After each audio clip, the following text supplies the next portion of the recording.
Franck Ribéry si trova in Germania con la famiglia, in attesa di sapere quando riprenderanno gli allenamenti della Fiorentina.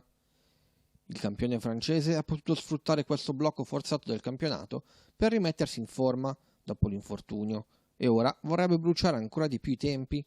Ribéry si allena intensamente nel parco della villa di casa a Monaco di Baviera, con l'obiettivo di essere pronto alla ripresa del campionato e di tornare a guidare la Fiorentina come fatto nel primo mese della stagione.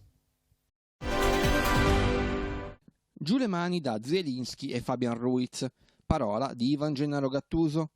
Il tecnico del Napoli ha fatto chiaramente capire che i due centrocampisti sono pedine imprescindibili per la sua squadra, i pilastri su cui vuole costruire il Napoli del futuro.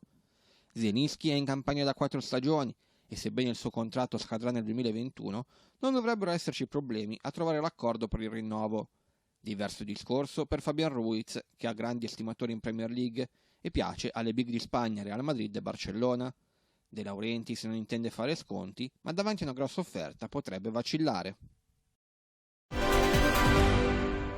L'asta di mercato intorno a Lautaro Martinez è appena iniziata. L'attaccante dell'Inter ha attirato le attenzioni delle big d'Europa e sarà uno dei nomi più caldi della prossima finestra di calciomercato. Il Barcellona è una delle società interessate al Toro, ma come riporta il Sun, in pole position per il giocatore ex Racing ci sarebbe il Manchester City di Guardiola. Secondo il tabloid inglese, infatti, i Citizen sarebbero disposti a versare i 111 milioni di euro di clausola rescissoria per assicurarsi la firma di Lautaro. Guardiola considera Martinez l'erede ideale di Sergio Aguero, centravanti vicino all'addio al Manchester City. Real Madrid e Chelsea sono gli altri due club, oltre al Barcellona, che stanno seguendo da vicino l'attaccante, ma il City, secondo il Sun, si sarebbe inserito prepotentemente nella corsa al giocatore e al momento sarebbe addirittura il favorito.